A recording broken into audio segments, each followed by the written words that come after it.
Welcome to Awesome Movie Year, the podcast where we take a look back at an awesome year for movies, which is every year. My name is Josh Bell, film critic and writer, and I am joined by my co-host. Jason Harris Comedy on all the socials, Jay Harris Comedy on some of them.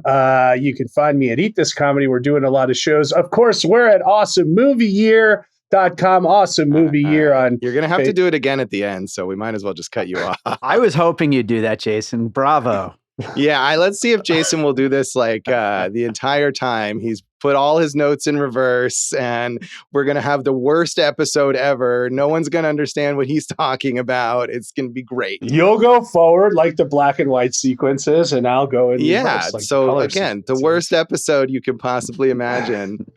No, we won't do that because we want you to enjoy this episode of Awesome Movie Year, especially because this is a bonus episode for our season on the films of the year 2000. And if you're listening to this early, you are one of our elite Patreons, and we very much appreciate your support. And we want to give you an enjoyable episode to listen to. Yeah, as opposed to when we normally put these out for all the bums who get it for free, we just half-ass it and don't care one way or the other. Well, they'll get it eventually. So we want them to have a good episode too. But Jason is looking at things backwards because we decided for the bonus episode for this season to talk about Christopher Nolan's Memento, which was one of a few movies that got the most suggestions from people on social media when we asked at the beginning of the season, what are your favorite films from this year? And we decided that since there's interest in this film, and also we'd like to talk about Christopher Nolan, a major filmmaker, of course, who we have not talked about yet. And this is a good movie, or at least we think it's a good movie. We'll get into that. So we are talking about Memento as a bonus for this season of Awesome Movie Year. That was Dave's pick of year. And do you feel like this is a good way for us to kind of put a capper on the year, Dave? Yeah, I absolutely do. I mean, this is one of those like requisites for talking about 2000. Yeah, I think so. Although mostly it was released on a wide basis in 2001, but it did premiere at the Venice Film Festival in 2000, played the Toronto Film Festival later that year, and then played Sundance in early 2001, where it won the Waldo Salt Screenwriting Award that year, the same award that we talked about earlier this season as for the 2000 Sundance Film Festival that was won by Kenneth Lonergan's You Can Count on Me. So this had a long life cycle in festivals before it finally reached a wide release. A big festival hit, award winner, and yet no American distributor would take it on, Josh. That is crazy. And of course it's crazy as we see now, given the stature of Christopher Nolan. But I think, like you said, it is kind of crazy anyway, because this movie was highly acclaimed at all those festivals. And yeah, I mean, I can imagine before Christopher Nolan was such a big deal, certain distributors looking at this film and thinking, sure, weirdos at film festivals liked it, but it's too confusing for mainstream audiences, which is, I don't think that it is, but I can imagine executives thinking that. Well, I'm a weirdo at a film festival and I'm still somewhat confused by it, but that doesn't mean I didn't enjoy it. One, two, Nolan was obviously a star on the rise, not just with all the awards, but because of the buzz, and he had already, made a pretty unique movie and following. And three, it's not like it was just a bunch of bros and ladies that were like hanging out at his apartment that he made this with, like Guy Pearce, Carrie-Anne Moss, Joey Pants. Like these are like actors that people who know who they are. Right. Yeah, that's true. I mean, I don't know if following had a following at this point, but I think you're right there that regardless of whether Nolan was really known in any way, he did obviously get more of a budget than he had before, and he got those recognizable stars. And I think you're right too. I'm not trying to be smug and say like, oh, this movie is easy to understand or whatever. I get confused about it as well, but I think it's okay. This isn't a movie where you need to understand every little piece and how they fit together in order to enjoy it and find it entertaining. And I think that's maybe what studio executives didn't realize at first until, of course, it came out and was successful. Josh, in my Letterboxd review at Go for Jason, which giving everyone a chance to follow right now before I finish the sentence. Yeah. If there are any listeners who have seen like a chronological cut, which I'm sure is out there, whether on the internet or whatever. Well, it's available like on later DVD releases, like in an official form. There you go. I want to see this chronologically. I wonder if it's a better movie chronologically. I can't imagine that it is. And I saw that you put that on Letterboxd, and I find that surprising that you would think it would be better that way. Well, I'm just saying I want to see it because I like, the risks here, but it really did confuse me a lot. And I've seen it twice and felt the same way about it both times. So maybe if it was chronological and it kind of followed that more, LA, hard-boiled detective cop kind of structure, maybe I would enjoy it more. I'm not saying yes or no. I just say it's worth the experiment, Josh. All right. Well, it is out there. So this was theoretically based on a short story by Christopher Nolan's brother, Jonathan Nolan, although basically it was developed at the same time. Jonathan Nolan kind of had this idea, and Christopher... Simultaneous timelines, Yeah, Josh? exactly. Wow. Christopher Nolan sort of ran with this idea to write a screenplay while Jonathan wrote a short story that was eventually later published in Esquire, and I have not read it. Also available on some DVD releases of the film. But he did get the credit for that. And eventually, when it did finally get picked up for distribution after all of that film festival acclaim, it was a hit for this kind of indie film. It grossed $40.1 million on its budget of between 5 and 9 million. Wikipedia doesn't seem to know exactly, but either way, that's a strong result for a smaller film like this.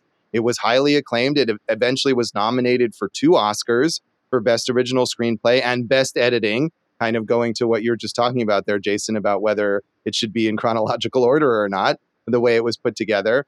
It won 4 Independent Spirit Awards, including Best Film, Best Director, and Best Screenplay for Christopher Nolan, and Best Supporting Female for Carrie-Anne Moss, and a whole ton of other awards from smaller organizations and critics groups. So, like, massive acclaim. And I think if Nolan was not all that well known before this, after this movie came out, he was definitely the hot new thing.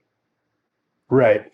I agree with you on that, Josh. The story by Jonathan is called Memento Mori, and I believe there have been numerous other adaptations with that name, whether they're film or TV in other countries. You talked about the idea of how much money it made. After Miramax passed on it, they tried to buy the rights back when they saw what a big, huge success it was going to be. And I know Dave always feels bad when Harvey Weinstein misses on something. So that's got to hurt you, Dave. And Josh, you said some other things, but you said so many things I don't remember what they were. But I will say this, Christopher Nolan wrote the script sequentially and then went back and reordered it on screen to check the logic of it. I mean, I think if Harvey Weinstein, who was very well known at this time for picking up, and I think we've talked about this in relation to things like Cinema Paradiso and others, he was well known for picking up these festival sensation films and then having them recut in a way that he thought would reach a mainstream audience. You can totally imagine Harvey Weinstein deciding that this movie needed to be recut chronologically and making it more accessible if Miramax had been the ones to release it. Another and a different way to avoid the Harvey Weinstein bullet, shall we say? Yeah, exactly. So I think it worked out well for this film the way that it happened. It was, again, acclaimed by critics, got 2 thumbs up from Ebert and Roper, and Roper was especially enthused. He named this his #1 movie of 2001, and Ebert was also very positive, and they gave it 2 big thumbs up, as they will say on the show. And in his review, Roger Ebert said, "Memento is a diabolical and absorbing experience in which Guy Pearce doggedly plays a low-rent fugitive who patiently makes maps, jots notes, and explains over and over that he has to talk fast because in a few minutes he'll start forgetting the conversation. The purpose of the movie is not for us to solve the murder of the wife. If we leave the theater not sure exactly what happened, that's fair enough. The movie is more like a poignant exercise, in which Leonard's residual code of honor pushes him through a fog of amnesia toward what he feels is his moral duty. The movie doesn't supply the usual payoff of a thriller. How can it? But it's uncanny in evoking a state of mind. Maybe telling it backward is Nolan's way of forcing us to identify with the hero. Well, one of the strengths that I think Ebert's pointing out here is kind of that murky ending of like, wait, what was real? What had already happened? Was Teddy's version real? Was Leonard's version real? And I think that really works for this, this kind of story about amnesia and not being able to create new memories. Josh and I actually had a classmate who had the reverse of that, where he lost all of his old memories and then was only able to make new memories. We did? Yeah, we did. I don't remember this. His name was Josh Bell. Right? Yeah, it was you, Josh. So, Nick Trebeek, I think. Anyway, this is called anterograde amnesia, and it can be an easy thing to write. I mean, they did a good job of really kind of laying out what it is and how it works, I think. Yeah, I think they explain it. I mean, Leonard has this voiceover throughout the film, but especially at the beginning. And of course, part of the nature of his condition is that he doesn't remember that he's told other people about it. So there are multiple instances of him telling other characters, hey, I have this condition. And even though they'll stop him and like, oh yeah, you told me already, it gives him a chance to explain it to the audience. And I think one thing that Ebert points out here that, again, going back to the idea of like, do I want to see this chronologically? I think telling it backward does help you identify with Leonard because you're in this same kind of confused state as he is. Like, when it begins. And of course, as it goes on, we and in the audience learn more than he knows in any given scene or whatever. But I think those revelations are more powerful because of the way that the story is told.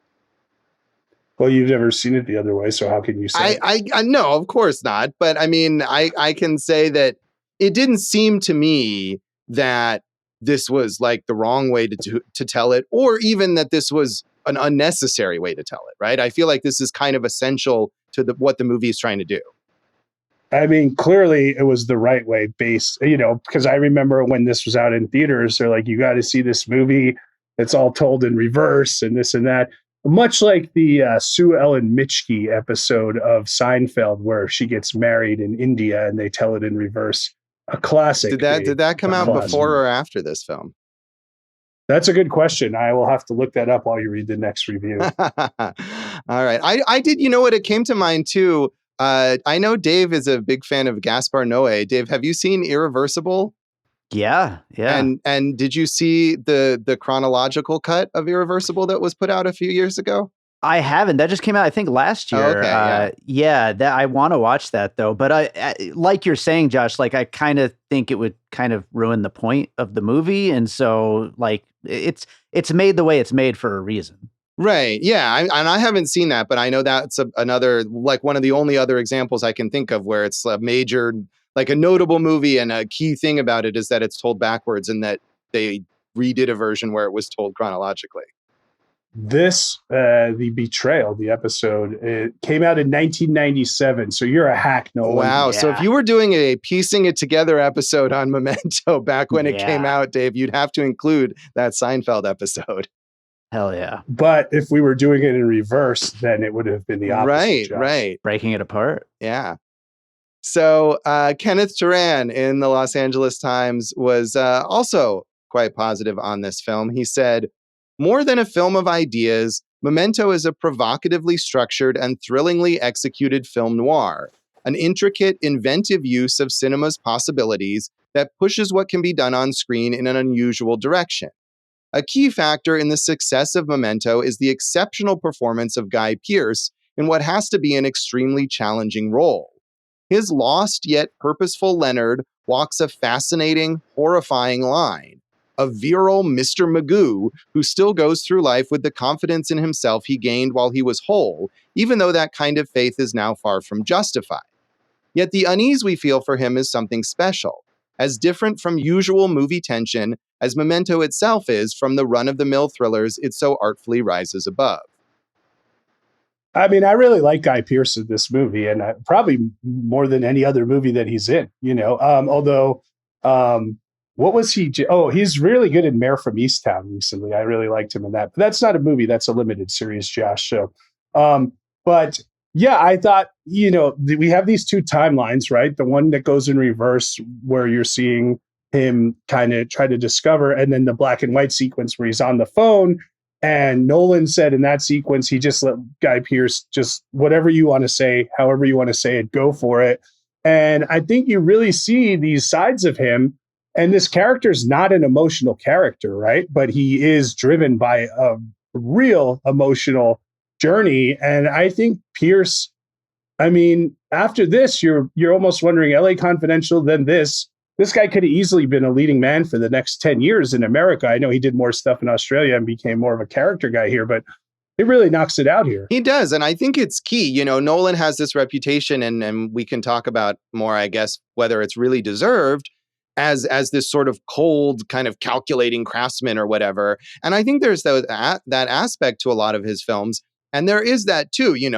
We keep talking about the intricate structure of it. And if you bring up this movie with anyone, I feel like that's what you end up talking about.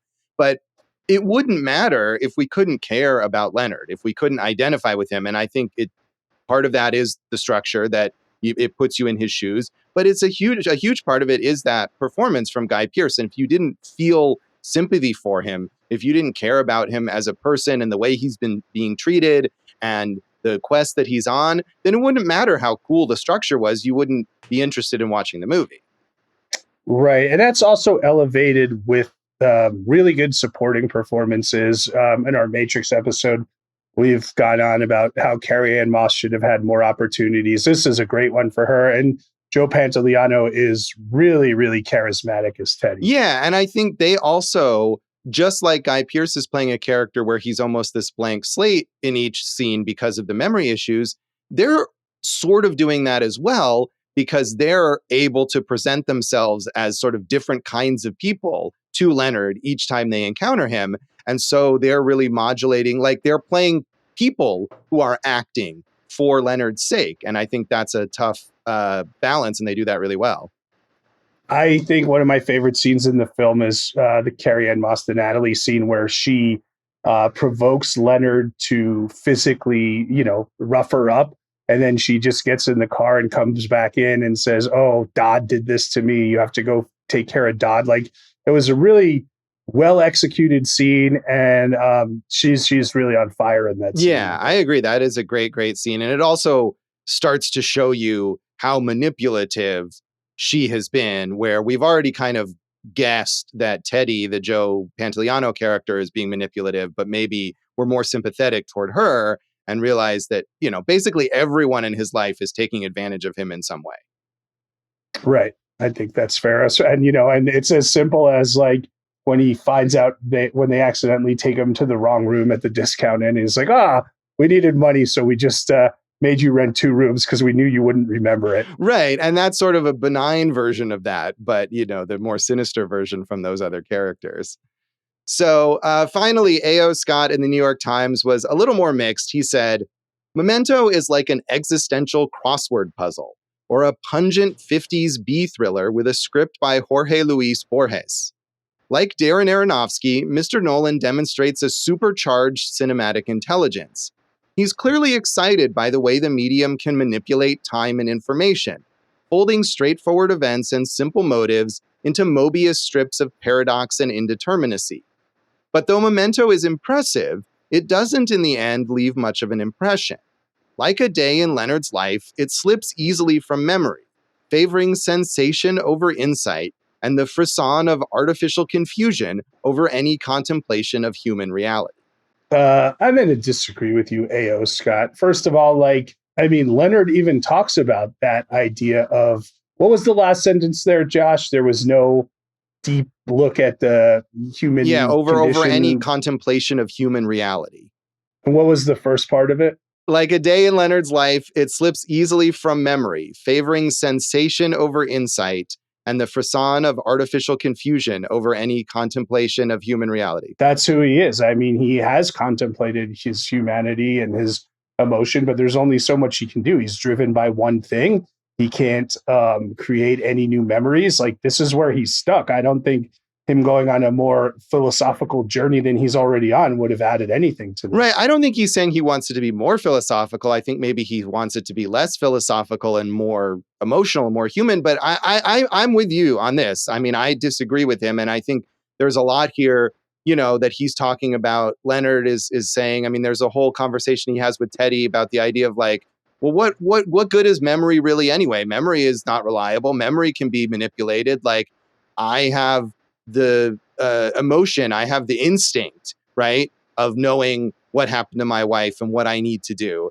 And so, I mean, I think that is, I mean, it is a philosophical kind of discussion of like, oh, what are our memories or whatever, but it's also emotional. It's also very human about how everyone lives their lives, constructing their personalities and their motives based on their memories. And we all think we have our memories intact, unlike Leonard, but they can be manipulated. They can be misremembered. I might not recall that we had a classmate in high school with this strange condition. You might not have even have known that. I don't know. But the point is, I might have known it. Maybe you and I had a long discussion about it one other time and I forgot, because that happens. And small things like that shape your personality too.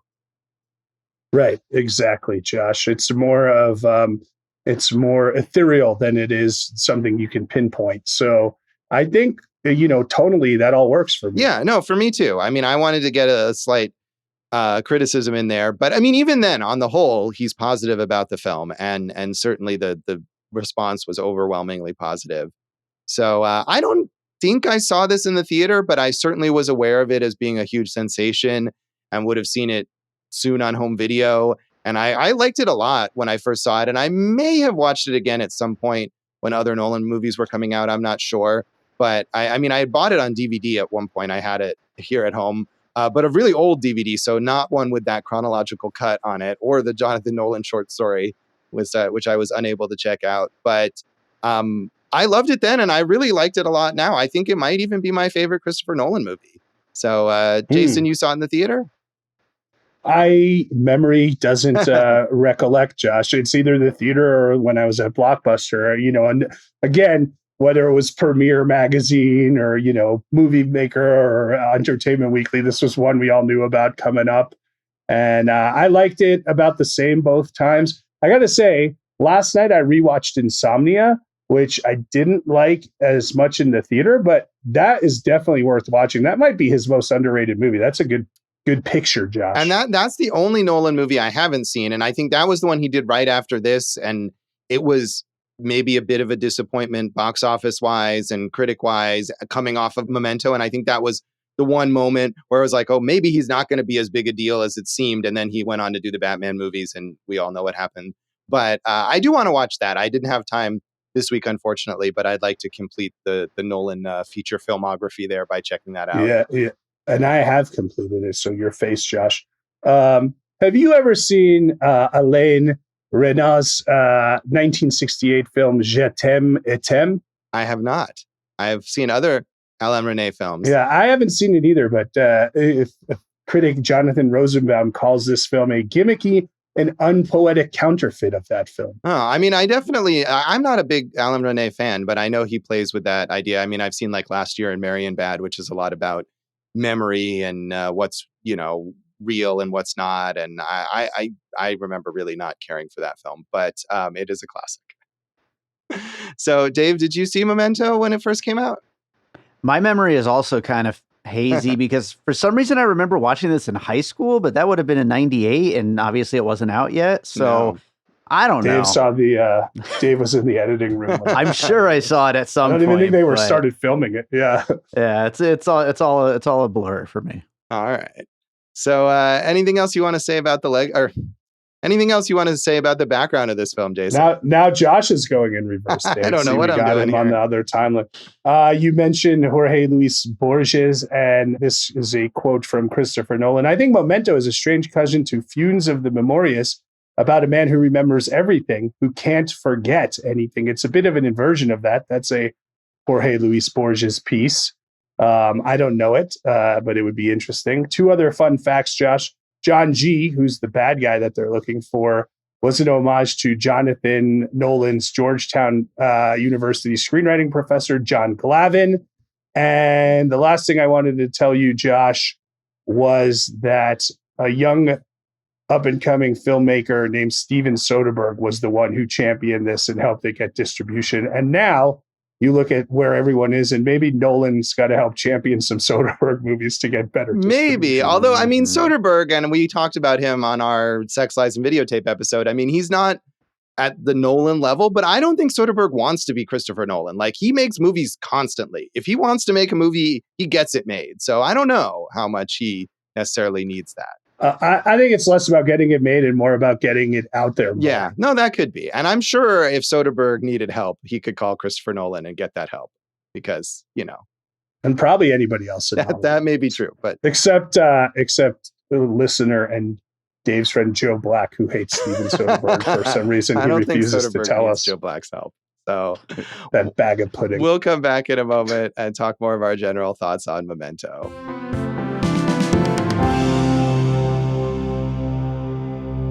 Welcome back to Awesome Movie Year. In this special bonus episode of our season on the films of the year 2000, we are talking about Christopher Nolan's Memento.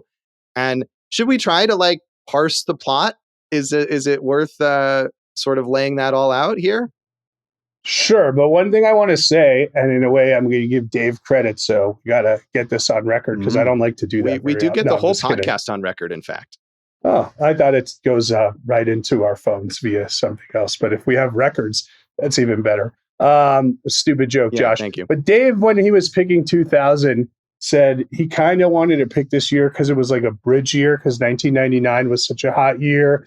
And then this is leading into whatever's next. And I think this is a good representation of that because in 99, you had like Sofia Coppola and Spike Jonze and Alexander Payne and all these kind of Wes Anderson making like their next steps in movies, and you're getting this like next generation of filmmakers. And then this fits right along in with that and kind of bridges us to whatever's coming next, which wasn't as rich of a filmmaking class. But I think it's an interesting fit in regards to that. Yeah, I mean, and Nolan himself, you can say, this film, as we're mentioning, it was a relatively small budget film. It made all the film festival rounds. It was kind of an indie sensation.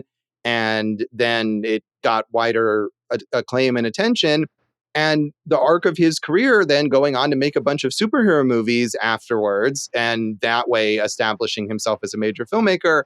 I mean, for better or worse, that's kind of what happens with these indie sensation filmmakers now. They get a buzz out of festivals and make an original film that gets some kind of distribution. And then if you want to make a bigger film, you got to get hired to make some sort of franchise thing. And Nolan has thankfully kind of parlayed that into going back into being able to do original work on the scale of a blockbuster. But most filmmakers can't do that. Yeah, one of the things I was telling you that I really liked about it is like there's kind of like that gritty nimbleness of like, hey, we're going to make work whatever we have to make work with this budget. And he certainly doesn't ever need to work with a smaller budget again, but it would be cool to see him tell like a more contained story like this again, even if it's on a bigger budget. Yeah, I agree. It does not seem like that's something he has any interest in doing based on the projects that he's been working on. And I'm not sure what he has coming up next or if he's even said. I hadn't seen. Yeah, I tried to research it. There's nothing. Yeah. So who knows? Maybe at some point he will decide to do some kind of smaller scale story, because it's not, like you said, it's not just the budgets, it's the scope of the stories. Every single Nolan movie, well, maybe not Insomnia, but other than that, every single Nolan movie after this is like a sprawling, epic kind of story. It's not a 3-character drama that takes place over the course of a few days. Right. The closest would be like The Prestige, and that's a much bigger piece as well. Right. And that I haven't seen in a while, but I that was another, maybe that would possibly be my other favorite aside from this one. I remember liking that one a lot. So I'd be interested in seeing him do something smaller. Josh, nothing but hate for Dunkirk. No, Dunkirk is fine. I don't, I mean, the thing about Nolan, as we'll say, is like he's very talented, and even his lesser films you have to be impressed with the filmmaking skill on display, I think. Yeah, I'm still going to go with Inception, I think, is my favorite. Also very good.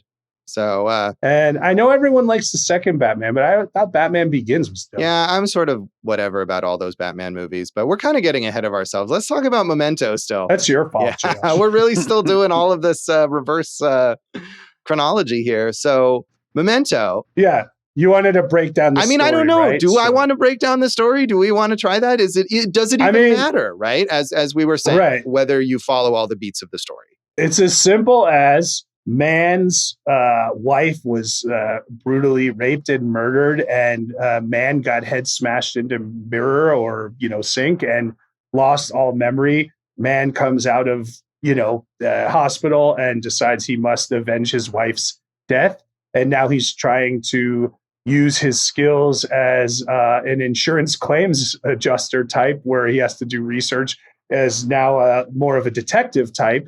And so he's going to try to track down the killer, except that, as we know, the big thing is he can't remember anything. So that's why he's tattooing all the facts on his chest or writing notes down on the pictures.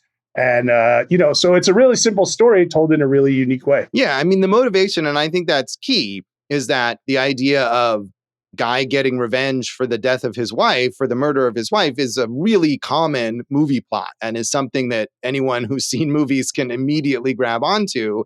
And because that's so understandable, I think that allows Nolan to play with everything else that he plays with here, because you can easily get, oh, okay, this guy's out for revenge and I know what that's like, or I know what that's like in a movie. Yeah. One thing we talk about, so he's a San Francisco cop, but this is LA we're in, right? They never specifically say it was shot in that area, but I think they seem to be kind of going out of their way to make it, to not show you any major landmarks or anything. The Jaguar that Leonard drives around for most of the movie that we later discover was not actually his, has a Nevada license plate, I noticed. So for a moment I was like, are we meant to be? Because it almost looks like they're in sort of like a smaller city, like not LA proper per se. So I'm not sure if it's meant to be that specific, or we're sort of more meant to think this could be a generic anywhere city. It looked like the sprawling, outer reaches of LA to me. And, we've talked about some of those movies like The Late Shift, movies like that. And I know you didn't like Destroyer, but I think LA is such a good setting for these because it's so, like I'm saying, sprawling, and you have to go all over the place. And I like exactly what you're saying, that we don't see like the Hollywood sign and stuff like this. And we just see like this gritty, outskirtish area. And every scene that takes place is like kind of when I go to Reno and I'm like, this whole city could use a bath. And I like Reno, but you got that feeling that there's like dirt and grit and grime everywhere that this guy goes, and it really shines through here. Yeah, no, I mean, I agree. And I think this was shot in that area, in that sprawl of LA. I think like Tahunga is where like they shot a lot of the hotel stuff, and I forget, but it's all in that area is where it was actually shot. But I agree. I think it is meant to evoke that kind of thing. Like if you told me the movie took place in Reno, I would say, okay. If you told me it took place in some out of the way Nevada town, I would say, okay. I mean, it looks a little too big to be one of those real small Nevada towns. But if you told me it took place in a California desert town or something like that, I'd believe it. And I think it's less evocative of LA than some of those other movies that you're talking about related to like The Late Shift. It reminded me of like the east side of Las Vegas, like around Lamb, like those kind of areas, Yeah, I mean, I think it could be any of those. And, they do say multiple times that he's from San Francisco. And that's, I think, meant to tell you that wherever he is, that's not where he's from. But I think they make sure not to specify where exactly he is. Yeah, it's definitely not San Francisco, right, because we have Teddy saying, go get out of town, go back to wherever, yes, and everything like that. So Teddy character is interesting. Joe Pantoliano, very charismatic actor from the great state of New Jersey. But he's this cop, and he's a dirty cop, and he, in a way, helps Leonard, or does he help Leonard, or has he helped Leonard? And now he's just using him to keep getting ahead and, serve his own ends. I think it's a pretty interesting character. Yeah, I mean, and he's the one where at the end of the movie, he has this big kind of explanation that seems to tell us what's really been going on. And Leonard appears to take it at face value. Like, yeah, oh, holy shit, I'm discovering what's been going on and what Teddy is doing and what's happened before. And Leonard deliberately kind of deceives himself in order to keep the plot moving towards what we have already seen. But the question still remains, is any of that real? Is Teddy telling him the truth finally when he's been lying to him for so long? And we don't really know. Right. And has Teddy told him this before? Like you're saying, what's real, what's not real? Does any of it matter? Right. Like, I think that's done in a really effective way here. Yeah, I mean, and Teddy obviously himself is sort of, I mean, he comes off as very smug, even when he's telling Leonard all this stuff. And I think we get this too from other characters, as we were talking about before, the idea of people taking advantage of him because they know he won't remember. And so they get very confident that they can treat him like shit and he'll still be their friend because he won't remember that they did that. And it seems like, Teddy takes that so far. And whether or not he really did help Leonard at one point and really did help him track down the man responsible for his wife's death, or if that man even exists, during the events that we see, all he's doing is manipulating Leonard into knocking off someone that Teddy wants to be knocked off so that he can get some money and whatever. And so he's so overconfident in this. And as we see at the very beginning of the movie, it leads to him getting killed, which is certainly not the outcome that he was anticipating. No, I don't think he was thinking that would happen either, No. Josh. Yeah, so I mean, I think it's clear that that Teddy was not involved with the rape and murder of the wife. Would you agree with that? Right. Yeah. I mean, at the beginning of the movie / end of the story, Leonard kills Teddy because he has been led to believe, partially by himself and partially by Natalie, that Teddy is the killer. But yes, I agree. It's very clear whether or not Teddy is lying about other things, he was not himself the killer. Right. I would say so. So, there's so much to keep track of because there are kind of twists and turns and we're going into reverse order. It is easy to get lost. It is, although I was thinking that as I was about to watch this again, and I haven't seen it in a while, and I felt like even if there were moments where I wasn't 100% certain of every single thing, I never felt like, what the fuck is going on here? Like, I don't understand anything. Like, it was emotionally clear. And I feel like the way Nolan, at the end of each scene, it kind of overlaps with the previous scene to show you how they connect and to remind you again, like, this came before this. I feel like by doing that every time, it cemented in my mind sort of the sequence of events. And it wasn't that difficult to follow from that perspective. Whether I understood why all those things happened or the motivations, probably not. But the specifics of how they connected one to the next, I think I got. So, Josh, let's talk about the other timeline, the forward timeline where he's on the phone. Do we find out who he's on the phone with ever? It's Teddy. Well, then we do find that out. But what I like about that sequence, Josh, is all the stuff with Sammy Jenks, the Stephen Tobolowsky character, Ned Ryerson, who really shows a real different side of his abilities here. And I read, had actually suffered amnesia in real life, which I thought was interesting. But he plays this character so sweetly, and him and Harriet Sansom Harris, as his wife, these are great character actors who really help elevate the piece as well. Yeah, they are. I feel like we might have mentioned Harriet Sansom Harris in some other thing that we did where, I mean, like you said, they're both great character actors and she's been in a million things. But yeah, I think they do a great job in this sequence where even before we sort of find out more details, you get the sense that this is like a fantasy or a fable or in some way not a true representation of reality, but they make you feel for these people, even though they're maybe partially figments of Leonard's imagination. And especially the scene where Sammy's wife is kind of giving him what Leonard calls the final exam and saying to him that she needs her insulin injection and seeing if he'll realize that he's given it to her multiple times and he doesn't or pretends not to. And she's like about to die. It's really heartbreaking to watch that scene. It's a hard to watch scene. Yeah, and she doesn't stop it from happening. She just goes with it. So, she's at the end of her rope. But I do like that Teddy even throws that as like, dude, you're Sammy. That's your wife. You killed her, and it's like, what's reality? What are we playing with? Obviously, these are themes that Nolan comes back to over and over in his filmmaking. So I thought that added a nice, extra layer to this thing. Yeah. And so what do you think of when Teddy says that? Do you think we're meant to believe that that's true, that Sammy is in fact Leonard and he killed his wife that way?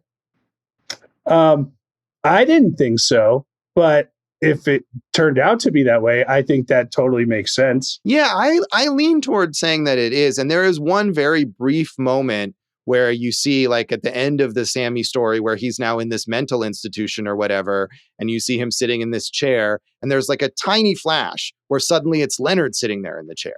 And that's not from Teddy's story. So that made me think Nolan is trying to tell us this is Leonard. I didn't even see that. That's good spotting on your part, Josh. Yeah, I mean, it's quick, but it's not subliminal. Like, you can see it, so I think it's deliberate. Maybe I did see it and didn't remember. Maybe. I mean, you can miss it also, but it's not so quick that it's like impossible to see unless you pause it or whatever. It's definitely there. Yeah. Well, I mean, that also plays into the Jonathan Nolan story, which none of us have read, so we're all authorities on speaking about it, I'd say. But in that story, Leonard is in a institution for his condition, and he has to escape and go out and find the killer of his wife. Right. And I haven't, like I said, I don't know. I'm sure you can probably find it online. It is available at least on later releases of the DVD as well, but not on the one that I have. We talked about, earlier, Carrie-Anne Moss, and she's so good, I think, in that Natalie character, and the layers that Natalie is portraying to Leonard, I think, were really impressive. Not only that scene that you mentioned earlier where she provokes him to hit her and then comes back and pretends that someone else did it, but also the idea that you realize by the end of the movie that the guy Leonard kills at the end / at the beginning of the events is Natalie's boyfriend, and she knows this, and yet she's kind of like repressing that in order to manipulate Leonard and pretend to be his friend so that she can get essentially revenge of her own for the death of her boyfriend, which is really Teddy's responsibility. Nolan said she added an enormous amount to the role of Natalie that wasn't on the page. The other thing is, though, Natalie, she's a bit unsavory herself here. Is she really that upset that they killed Jimmy? Does she, did he handle a problem for her and now she's trying to tie up the loose ends? There's questions there too. I mean, maybe. I think I get the impression like that's the case with that guy Dodd, which we never really learn who exactly he is or what exactly he's done.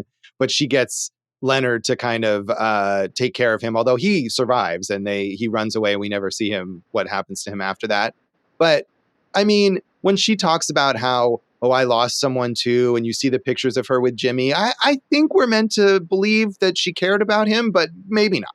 Yeah, her drug dealer boyfriend. I mean, whatever. Drug dealers have feelings. They can have real relationships. Well, no, this is what I'm saying. Like, I don't know, did she care about him? Was she really, happy with the money that he was bringing in? What's the answer? But there's also that great scene where Leonard, has now done that murder and strips him and, wears his clothes and takes his car. And, we see him driving up to the bar and she assumes that it's Jimmy, not Leonard. And that's a real good revelation for her. Right. And I think that's why the backward storytelling really works, because you understand things later. I mean, I realized at one point, like, the whole time that jacket that Leonard is wearing, the sleeves are too long for him. You realize that's not his, right? And at one point, he finds the bar coaster in the pocket that says, "Meet me after, Natalie." And when he goes and shows that to her and says, "That's why I'm here. I found this in my pocket." And she's like, "Your pocket?" And we don't quite know why that is when she says it, but then we realize it later. So I think that all that stuff is really effective. Yeah, I think, you mentioned the jacket. I noticed there was a scene, the details add so much to this movie, where Leonard's walking into the discount inn. And it's a mistake that people make every day. But, he he pushes or he pulls instead of pushes or whatever the door. And it's like, but if you're there every single day, that's not something you would probably make a mistake at, right? So that was a nice little detail of the character and the loss of memory. Yeah, I mean, there's so much, and obviously Nolan is known for his insane attention to detail, perhaps to his detriment at certain points, maybe in later films, but not necessarily here. And I think the good thing too is that you can notice all those things and think how cool they are, but if you don't, you can still really enjoy the movie and you can still really be immersed in the story and care about what happens to Leonard. And if you want to watch the movie again, you can notice more things. Someone on Letterboxd I saw pointed out that every time, and this was not something that I noticed, but that every time Leonard is standing at the check-in window at the motel, right next to him is the logo for the Discover credit card, things like that. That, I mean, knowing Christopher Nolan have to be deliberate. I love the line where Leonard says, "How can I heal if I can't feel time?" It's like maybe the most Nolan-y line of all Nolan movies. It is, but I mean, it means something, right? You understand the idea that if every day you wake up and it feels like this horrible thing that happened to you just happened yesterday, how can you possibly move past it? How can you possibly feel better if it's always that fresh? So, and I wonder if Tobolowsky was cast. I mean, he's a great actor, but obviously Groundhog Day and this, you can draw some parallels in that regard. Mm-hmm. And I think that's a nice, kind of connective tissue there. Yeah. So, Dave, any thoughts on this? My favorite scene of the movie is when he's mid-chase and doesn't remember whether he's chasing the guy or the guy's chasing him. That's a really great moment. That's a classic Dave moment, too. You could see Dave really getting into definitely. Dave always in foot chases with guns. You know it. No, but just watching the movie and laughing. Yeah, sure. Go ahead, Dave. Sure. So.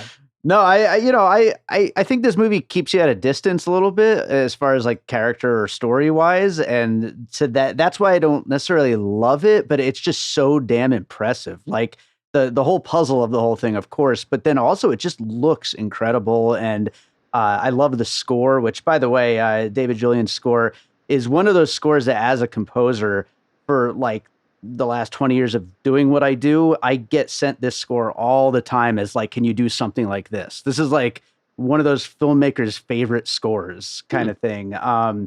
So yeah, I mean, just everything craft wise in this movie is just incredibly top notch. Yeah. And I think, that criticism that you made about keeping the audience at a distance is, again, is common of Nolan, not just this film, but pretty much all his films. Sure. And I just don't feel that way about this. I feel like we really get sympathy for Leonard. We really feel the emotional weight of what he's doing. And I think, again, that's key to the movie working.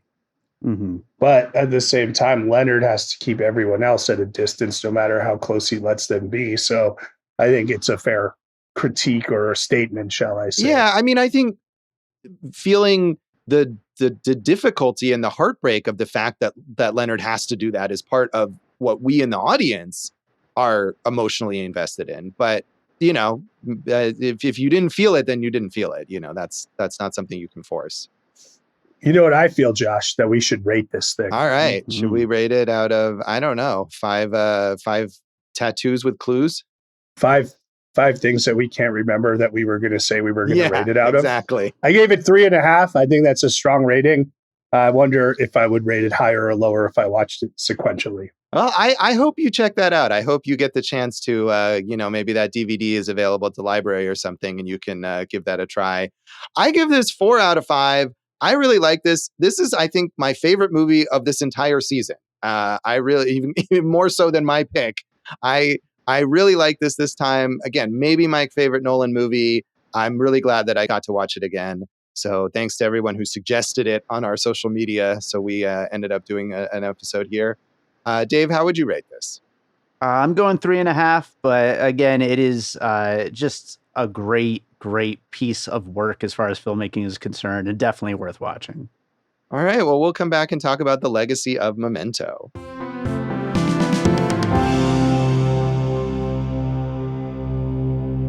Welcome back to Awesome Movie Year. In this special bonus episode of our season on the films of the year 2000, we are talking about Christopher Nolan's Memento. And legacy-wise, I mean, we already talked about that chronological version that's available on the later DVD and Blu-ray releases. And, we got a little into our thoughts on what's really going on here or whatever. But like almost all Nolan movies, I'm sure this is subject to all sorts of theories and charts and whatevers. And I didn't delve into that online, but I think a big part of the legacy is people picking this apart in the way that they do with these kinds of films. Well, Dave made a pie graph about it, so it just says, "Let's eat pie." Mm. I think what's interesting is, Nolan is probably the new Spielberg at this point in time, right? He's that big of a filmmaker, and everything is now eventized when he, put something out. Obviously, he had the Barbenheimer situation last year, which was good for both of them. But I think it'll be interesting to see now that he's kind of ascended to that height. He makes so much money with his movies. He's won all the Oscars this past year. Like, what does he do next? Does he stick in this territory? Does he go back to IP? I don't know. See. Yeah, I don't know either. And as we said, he hasn't made any announcements about what he might be doing next, but he's certainly in the very rare position of being able to do not only whatever he wants, but to get $200 million to do whatever he wants, if that's what he feels like he needs in order to get the movie made. What's Nolan's worst movie? Is it Tenet or Bane? Tenet or what? Yeah, I'm Bane. Okay, that's not the name of the film. I was like, what are you doing? Yes, it is. Of course it is. That's all they say in that movie. I'm Bane. Yeah, I mean, like I said, I'm sort of lukewarm on all those Batman movies. I don't think I like that one any less than the other two necessarily. And yeah, I might say Tenet is the weakest, but even Tenet, I think, like I said before, you have to be impressed with the craftsmanship on display in that movie, even if you think the story is kind of half-baked. Sure. I think Oppenheimer was a little more of a return to a fuller form, because when I get to Tenet and Interstellar, you could see that he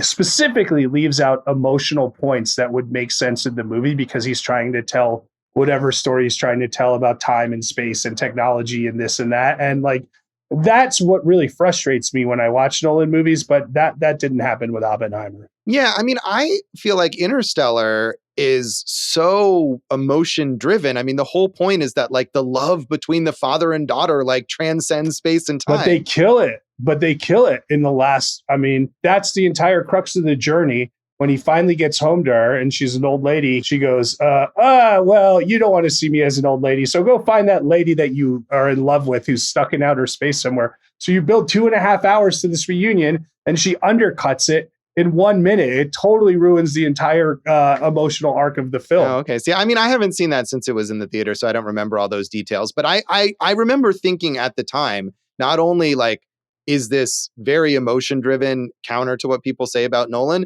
but in a way maybe too emotion driven, in that it was sappy love conquers everything emotions versus the cool sci-fi ideas. I mean, I just think they ruined it with that. It was a cheap, easy way out. And that really bothered me. I'm with you, Jason, on that one. Dave's with me. Yeah. Dave's with me. Yeah. I mean, I'm not with you or against you, because I can't say with any specificity. And I didn't love the movie. I mean, but I feel like my criticism was almost the opposite of what your criticism was. And I'm on record many times over saying how much I can't stand Dunkirk. I think it's just a movie it's 100% craft and 0% anything else. That's a fair assessment. It's very beautiful. It is. But yeah, I think so. Yeah, I mean, I remember liking it fine and going to see it in 70 millimeter. I mean, that's another thing that we should say about Nolan, is that he's used this giant platform that he has to really champion cinema and theaters and film and stuff like that. And it means a lot when someone at that level does something like that. And, that's, I think something I appreciate.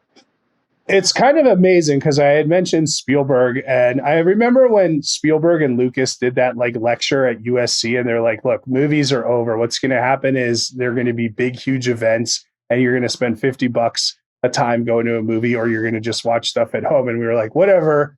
A lot of people are like, whatever, these guys are old and cranky, but they were 100% right. Right.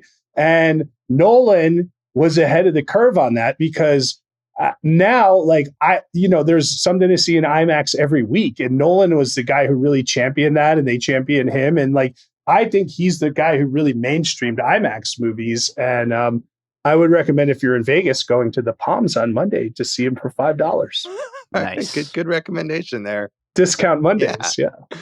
So we said Guy Pearce could have maybe been a bigger leading man. I mean, certainly he's so good in this film, and this got a lot of attention. And especially in American films, he's known more for his supporting roles. He's done some TV. You mentioned Mayor of Easttown. He was also on another HBO miniseries, Mildred Pierce. Which he won an Emmy for. Yeah, and he's good. He's good in both of those. He did a recent, I think it was on Hulu, like a miniseries about a cult that was an Australian show called The Clearing that I thought he was quite good in. And I mean, in Australia, he's worked maybe in bigger roles. The Rover, I think, is a super underrated film that he's the star of and is really good. And he's excellent in that movie. Jack Irish is his big, kind of detective show down in Australia. So he's done a lot of those things. And I mean, unfortunately now, at least in the US, he's in this position where he does a lot of these like low budget direct to video action thriller kinds of things, which is a sad place to see any of these actors in. But he's doing fine. He's making big stuff in Australia and working here however he's working here. It's not a big deal. Yeah, I mean, I just think, for whatever reason, he didn't. And I mean, when this movie came out, it was not that long after LA Confidential. And a lot of the reviews talk about how big a deal that was and how much attention Russell Crowe got for that. Yeah. And of course, Russell Crowe has also, as we talked about with Gladiator, semi-descended into that B-movie area, but not as much. And he had a longer big leading man period. But Guy Pearce didn't get the bump that Russell Crowe did. You know what this means. I mean, if we're looking at trajectory, in 10 years from now, we're going to get straight to video Hemsworth movies, Josh. Oh, we totally are. I mean, we've got 3 Hemsworths, and one of them is already basically at that level. So right. They're all going to get, there's going to be like Triple Threat starring the Hemsworths. That's going to be some action movie coming up in 10 years. We've discussed both Carrie-Anne Moss and Joe Pantoliano in our Matrix episodes. Carrie-Anne Moss really doing a lot more TV now. She's going to be in the next season of FUBAR, and she was just in The Acolyte, the Disney Star Wars blah, blah, blah, blah, blah, blah, blah, blah thing. Joey Pantoliano, I think, was just in the new Bad Boys, right? Yeah, he's been in a bunch of those. He always plays their boss, and in the new one, he's dead, but he's still in it. So good for him for getting that going. I hope he's in the next one too. Yeah, they're just going to keep determining that this guy recorded all these messages before he died for all of the cases that they're going to continue to investigate later on. Those movies are, I know Dave loves them, but they're awful. But yeah, I mean, I think Carrie-Anne Moss, because of her Matrix role, she's become this kind of action icon. And I know in The Acolyte, they talked about casting her for that reason, because people associate her with this cool action franchise, and so she can show up as this badass Jedi and they'll associate her with that. I mean, we talked about it in the Matrix episode too. She really elevates both of the leading men that she plays against, and in turn elevates the entire piece. Like, she has a lot to offer as an actress. She does. And I hope that maybe being in, I mean, you blah, blah, blah'd it, and that's fair, but Star Wars shows are still a big deal. And maybe that'll remind some people that she's still around and she can still do this cool stuff, and she'll get some more chances after that. We mentioned a bunch of 2 of the great character actors in this. We got to mention Mark Boone Jr., who played Bert. What a great look he has. You know him from other Nolan movies and TV shows like Sons of Anarchy and Last Man on Earth. But the most interesting thing that I found in my research of him is he was Steve Buscemi's stand-up comedy partner when they were both starting out. Wow. I'm trying to imagine the 2 of them doing stand-up comedy. That's it. I mean, just the look of those 2 together would be great. Yeah, it's like a classic comedy team thing, like, the wiry sort of jittery guy and the big bear-like guy, Yeah, it's perfect. The rail thin, littler guy, and the bigger, kind of more low-key guy, like you're saying. Right. So. One of Dave's favorites, Thomas Lennon, also has a small part in this film. And I was going to say, he's the Doctor, and he reprises his role as the Doctor in The Dark Knight Rises.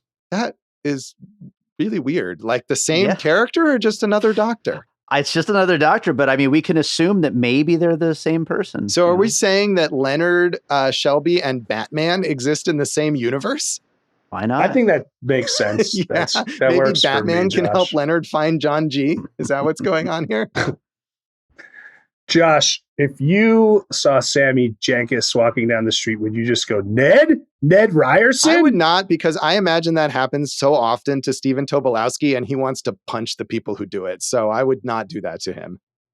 Well, he is my Facebook friend, so maybe I'll message him. I'm sure he's a lovely fellow. He seems great. He has a podcast, or did, where he told anecdotes about his Hollywood career. I'm sure is wonderful to listen to. Yeah, I think that would be great. He does a lot of voice acting work. He's written a couple of books. I think I mentioned it on an episode recently that I rewatched The Insider, which he's in, and I can't recommend that movie highly enough. Yeah, I'd like to watch that again. I mean, I do love Michael Mann, or at least that kind of era of Michael Mann. So definitely worth checking out. And with Russell Crowe, who we just talked about in our Gladiator episode.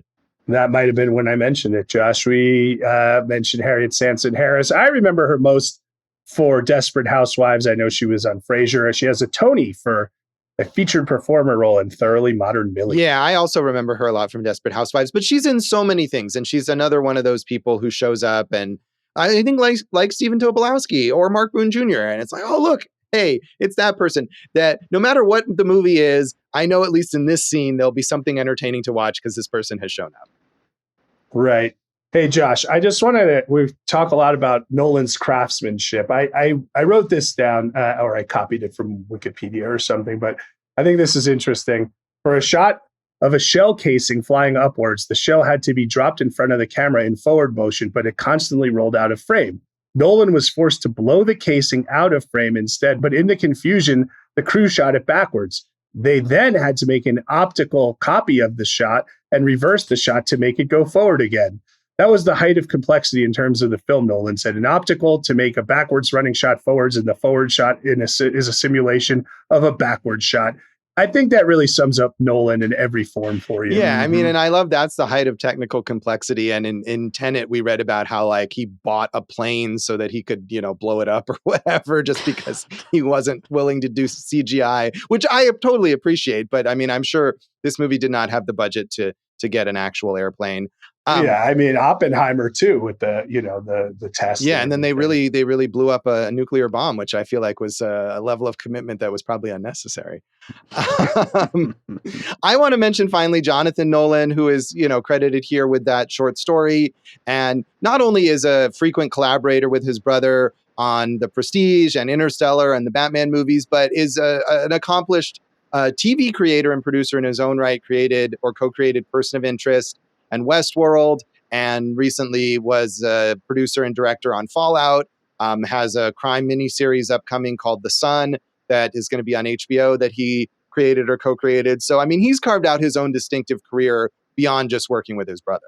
Yeah, and he does, The Sun is an adaptation, I think, of a Norwegian book. Those Norwegians love their true crime books, Josh. Or I should say Scandinavian, because I don't know where exactly. But he also, he co-wrote The Dark Knight and some other stuff with Nolan. And Josh, I wish he would cast Tony Danza in a show just so Tony Danza could say, Jonathan!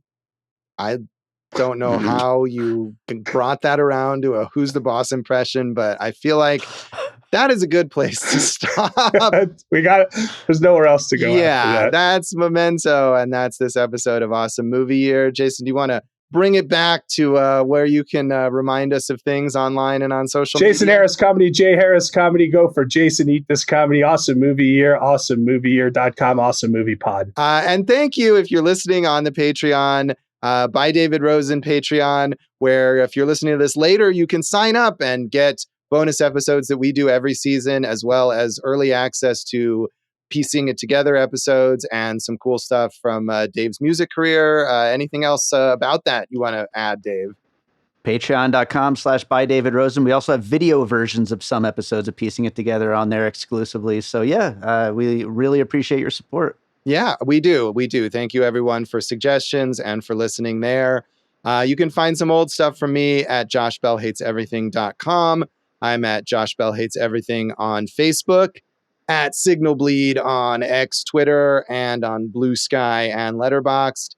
And if you're on Letterboxd and you watch this movie or any movie that we cover on the show, tag your review, Awesome Movie Year. We'd love to know what you think about the movies that we cover. And listen to our producer David Rosen's awesome podcast, Piecing It Together. Check out Piecing It Together wherever you listen to podcasts, and follow us on social media at PiecingPod. And tune in, depending on when you're listening to this, for our new season of some sort. And thanks for listening to Awesome Movie Year. Thank you for listening to Awesome Movie Year. Make sure to follow Awesome Movie Year on Facebook, at Awesome Movie Pod on Twitter, and at Awesome Movie Year on Instagram. And if you like the show, review us and rate us with 5 stars on Apple Podcasts.